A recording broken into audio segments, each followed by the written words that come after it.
I got friends only wanna talk business. I got expensive, cause winning's expensive. I got expensive, cause winning's expensive. I've been reading all the war, and I've been shutting down the store. Cause when it rains and it pours. So for closers, my name is Kevin Hill. I'm your host here, as always, as we go through the next 30 minutes talking about sales in the freight industry.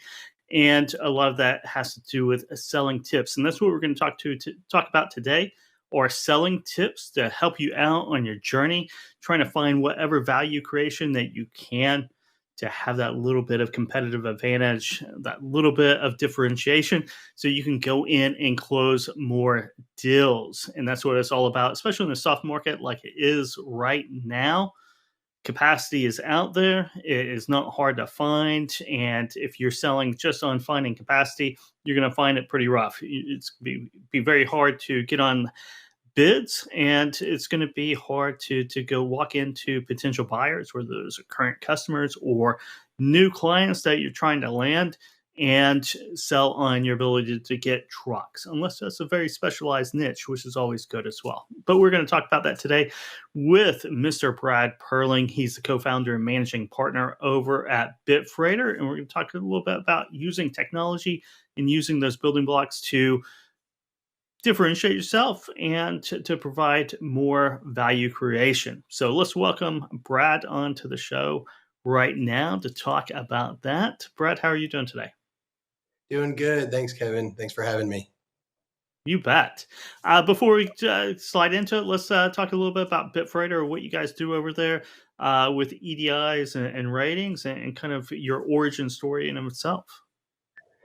Yeah, let me center the Bitfreighter logo there behind me. So Bitfreighter, we like to say we were founded by logistics people for logistics people to integrate with their shippers. We're an enablement shipping integration platform to help brokers become more connected with their shippers. So that's through quoting, tendering, updates, invoicing, anything that has to do with connecting you with your shippers through a digital means. Bitfreighter can help do that. So we're an integration platform. But on top of that, we help brokerages automate a lot of those tasks that happen behind the scenes, from decision making, from quoting to tender acceptance. A lot of those things that take a lot of touches and a lot of clicks, we've kind of taken those integrations and taken them a step further and helping our clients automate those things. Perfect. So, so all about the EDI, a lot about automation with EDI too, I suppose, because EDI has always been kind of a monster to get installed and get up and running for current clients, for new clients. It's been a headache in a lot of ways over the past, ever since it started. Yeah, so that was basically what we founded the company on, is creating a freight network of what we call basically valued added maps that allow us to select them, which is really cool. When our clients sign up, they can go into our connection screen and see all of our integrations. We have now hundreds of integrations in there that they can select from an EDI perspective. That allows for really fast setup time, because our system already knows what those maps look like. And because we're only focused in the freight space, our network is growing exponentially every single day with the amount of clients that are signing up, and the customers that typically in the past have looked at EDI as kind of a necessary evil. And now we've flipped that mindset and said, hey, instead of paying thousands of dollars a month for a couple of EDI clients to be connected, why don't you spend that same couple thousand and have your entire customer base connected? And so what we've done is taken some very large brokerages that maybe only had a handful of trading partners, and they've scaled their entire network with Bitfreighter. And scaling is always good, right? It's always good in business and sales, right? important is to be able to scale that. And a lot of times with shipper partners, with your clients, being connected to their system in some way, shape, or form is a selling point, right? It's a differentiation. If you can tie in to their TMS in some way, it gives you a leg up. Absolutely. And that's what we're here to talk about today is how you can leverage integrations and set yourself apart. Because right now in today's market, what you need to do is be able to call a customer or call a potential lead or prospect and be able to have an educated conversation and not just ask for the business, but actually help them in other ways and talk to them about other things that you can provide, like connectivity or visibility or automated quoting. All of these things that Bitfreighter helps our clients solve through our platform, but also we really stand as the systems engineer, solutions engineer to a lot of our clients. So what happens is to set yourself apart when you're making these calls and looking for more customers, you need to be able to validate and verify how those customers connect with you. And a lot of times you can do that and have warm leads because you know that Bitfreighter already has these connections in place. Yeah, you take that technology. I think the connectivity part is a really big selling point these days. When I was brokering back in, I think it ended in 2016, so not ancient history whatsoever. But I always talked about capacity and talked about everything else except technology. I kind of left that to the end. I probably shouldn't have, and I think with today's tools out there like Bitfreighter, that is a good entry point or a good starting point of the conversation is connectivity. Because there's just all kinds of different solutions. Bitfreighter being that for the EDI side, right? To be able to lead in with that. You're not scared of that EDI conversation because I knew that was kind of a deal killer in a lot of ways for me back 5-6 years ago. Well, the question is, can you check the box on the RFP? Yep. Can you check the box, and is it something that you're going to have to get approval from C-level? Is it going to be a big selling point internally? And with Bitfreighter, it's not. It's so cost effective that you can check the box and you can actually go ahead and get that set up on the front end, because then you're considered a preferred vendor. Because most preferred vendors, there's a couple things that you need to check, right? And connectivity is one of those things.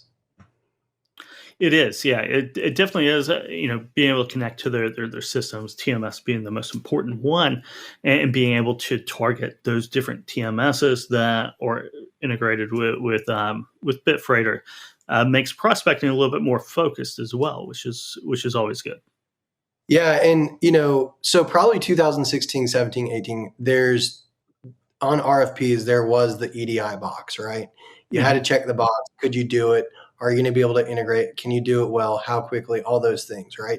But now, 2023, not only do you have to check the EDI box, but for a lot of these clients, you have to check the API box as well. Can you do auto quoting? Can you do real-time rating? Can you provide dynamic pricing? So Bitfreighter actually offers API integrations and it's our live quote product, which allows our clients to not only quote, but also receive their tenders all through the Bitfreighter platform. And this is a leg up for our clients because they can have all of that data and all of the analytics in one place. They can also wrap automation around the quoting piece. So if they're quoting loads and they want to automatically accept those loads that they're quoting, they can do that all within Bitfreighter. And that's the live quoting capabilities in Bitfreighter, right? It's those being able to accept tenders based on that data. Absolutely. So the live quote platform, it actually helps from a selling perspective. If you're calling and you're looking for more business, that is business that you cannot get without having our technology. If you can't quote real-time rating, that is something that is being quoted. It's a market. It's a more than $100 million marketplace out there that we can give you access to, and it's very affordable. It's all unlimited quotes. You get unlimited shippers, and what that allows you to do is make those phone calls, educated phone calls to prospects, and tell them that you can help them automate their real time rating. And right now, there's just so few brokers that can do that type of automation that it really gives you a leg up on your competition, and it gives you an opportunity to talk about something else other than just price and capacity. It does, because you don't want to talk all about price, certainly, and not all about capacity as well. Let's do the live quote. Let's jump into that a little bit deeper, and kind of can you take the viewers through maybe a scenario of live quote and the use case for that? Because I'm interested in learning more myself. Getting a clear picture. For sure, and live quote is our technology is about 20 months old now. It's still new. It's an emerging technology in the industry. Shippers are just now adopting it over their last year to 2 years. They've started to implement it into their routing guides on how they actually cover freight. Shippers look at live quote and they look at real-time rating, and they're saying, okay, so this is just a tier within the routing guide that they use to actually cover freight, whether it's contracted and then real-time rating, or contracted, real-time rating, and then spot. Depending on the shipper, they use different types of strategies surrounding their real-time rating APIs. But a lot of them have different terminologies for it. There's instant quote, real-time rating, dynamic pricing. All of that goes back to they want a one-time real-time rate where they click a button and system gives them an automated generated quote. And Bitfreighter has that technology. So you can set up shipper profiles within Bitfreighter in our live quote tool, and you can create conditional shipper profiles. You can create conditions around each shipper so that you can quote those shippers with the requirements and expectations that you would do manually, but you can build all of that logic out within Bitfreighter so that when that shipper does click the button and they're saying, hey, we want a quote on this lane, or we want quotes on thousands of lanes, the system can automatically generate those. So we're not a pricing engine. We do partner with pricing engines on that piece on the truckload side. However, you can upload your own truck prices into the system, which will allow you to use your truck prices and then wrap our capacity and markups around it.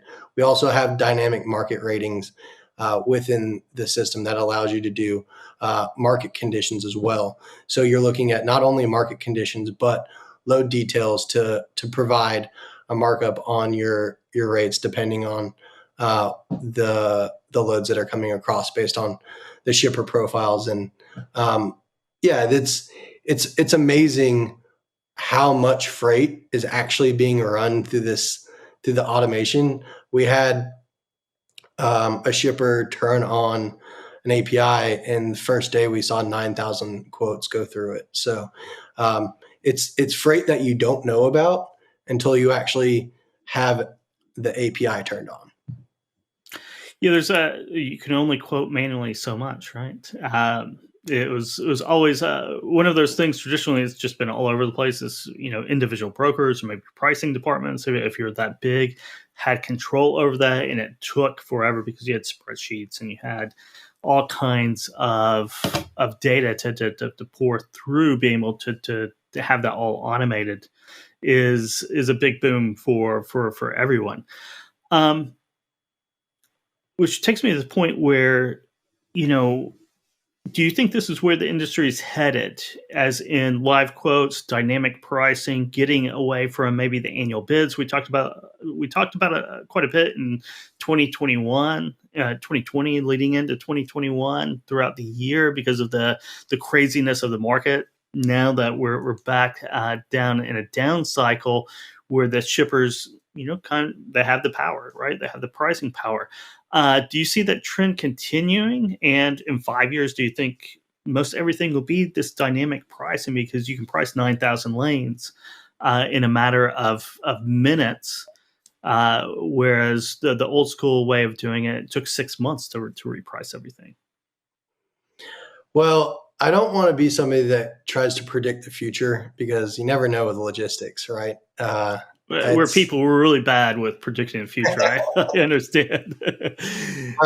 But yeah, I mean, I think it's being widely adopted. I think that it's part of the strategy for shippers. Shippers want to get creative. They want to save money, and there's different ways to price check their carrier providers. This is one of those ways. So if you don't have dynamic pricing, if you can't provide it, then you're missing out on opportunities. I think that in 5 years, it will be more widely adopted. I don't know if it will be the single source of truth, but we can say that in 5 years, you're going to lose out on more and more opportunities if you're not doing this. I think that's pretty safe to say, right? To know that you have a software partner in place that can help you connect through API is going to be important. And, being part of that on the front end and being able to put in your suggestions and working with your partner it is important in this space because, yes, shippers are adopting it. Yes, that they are. And with the technology, it's just out there, and in 5 years, there's going to be much less opportunities to manually quote. There's just going to be more opportunities to be able to go in. So it's the wave of the future, right? How quickly that wave is going to be, how strong it's going to be, time will tell. But it's certainly the wave of the future. Yeah, absolutely. I wanted to take a second to give a shout out to one of our clients, Jordan Reber at ARL. He hooked us up with his jacket contact. Krista from David Allen. We just got these in. We got some Bitfreighter green jackets. So nice. Wanted to say that's awesome. That's a very sharp jacket. I like the lining too. Thank you. Yeah, we're very excited about them. Yeah, let's talk about the origin of Bitfreighter, right? We talked about it a little bit in the beginning, but what was that aha moment that you're like, I got to do this? I'm obsessed with this now. This is a workable plan, and we can execute this. When was that aha moment, and what was it? Well, I was lucky enough to start at a brokerage in 2010 that was very tech forward. They were already doing digital freight matching before everybody else was. They were building their own software. I got to see all of that. And then I started another brokerage in 2015, very tech forward. I kind of wore that CTO hat there, and felt like as time went on, each shipper had a different demand when it came to integrating with them and where the industry was going. And EDI was very expensive. I actually found a tool to do it myself, but it wasn't scalable. And when COVID hit, it felt like there was an opportunity to kind of seize a market that hadn't kind of been disrupted yet. And, our mission is to help brokerages scale integrations. And with that being said, I felt like there was nobody out there that really wanted to help brokerages do that. I think pretty early on when we went to market, we found out there was a ton of interest with regards to helping brokers scale their integrations with shippers. And that's not an easy task. And it's one of those things that honestly people forget about until they actually have to do it, until it's a requirement, and then it becomes very expensive. And so if we can help people save some money and become, a preferred vendor with their shippers, we're satisfying that mission. And when our customers can lean on us as a solutions engineer, and they don't have to figure it out in-house because they can lean on Bitfreighter's engineering team, we're really solving a major problem in the industry. It is a major problem because it is, traditionally integrations have been very custom, right? There's been no, it's just been custom, right? Each shipper is different, each brokerage is different, right? And each time you have to do it, it's very hard to scale, right? It really is. So you have brokerage background, you have a CTO-ish background. And this is something I always explore, right? You build a product or you build the service, right? And it's very difficult to do, right? A lot of technical challenges, a lot of other challenges, a lot of setbacks, a lot of really great moments in that, and then you take it to market, right? Which is I think is just as difficult almost to take it to market and rolling out the cells, right? You really have to be on top of that game as well. You can have the best product in the world, but if you're not out there sharing it in the right way and with the right velocity and intensity, no one knows about it. Yeah, I mean, when it comes to sales, I spent a long time selling logistics, selling capacity, and I spent over 11 years and landed hundreds of shippers. That's not easy, and so I was able to take what I learned from a sales process and deploy it to selling software. And I felt like, in the beginning, it was kind of a breath of fresh air. I'm selling something that people need or helping people, and selling it to what I call my people. I mean, I've been in the trenches. I've done that job. I know that we can help them. So, when you're developing a product, you need both. You need a great engineer. You need a great person that understands the product and you can really lean on.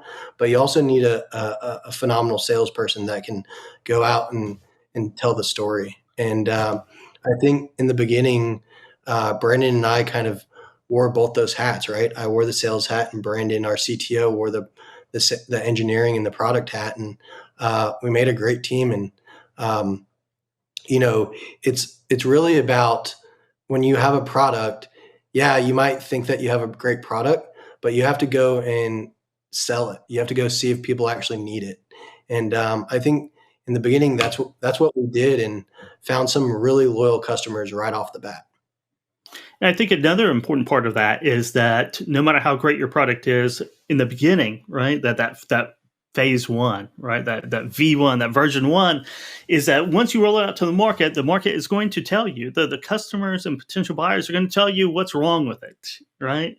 What needs to be upgraded, what they need, right? And it's that iteration, reiteration as you're rolling out, tailoring it to what will sell, right? What brokers need. And you're not going to envision that in a lab or in an office and be perfect at it. So the quicker you get that feedback, the better the product is, much quicker and sellable, right? 100%. And the thing about it is that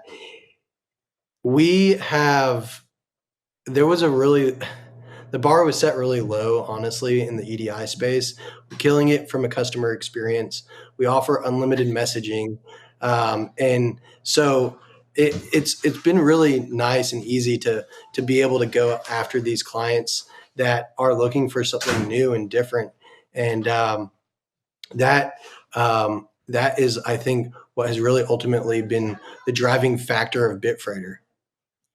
Yeah, and taking unpleasant customer experiences, situations, and making those pleasant is always a winning combination. And it looks like Bitfreighter is capitalizing on that. Brad, it's been a pleasure talking to you today. We're kind of on the end of time. If our audience wants to learn more, how do they reach out and find out?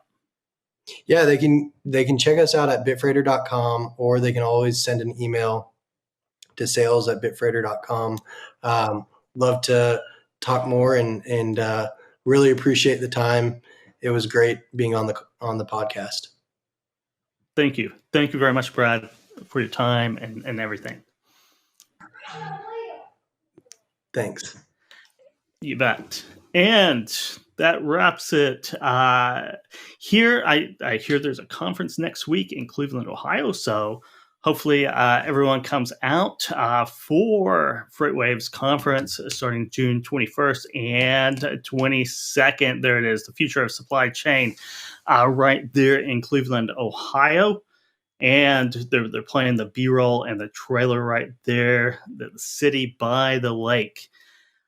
And that was Brad Perling once again with Bitfreighter. And for this episode of Put That Coffee Down, we'll be back here at FreightWaves TV next week, Tuesday, just like always, Tuesdays, 12 p.m. Eastern Time here on FreightWaves TV.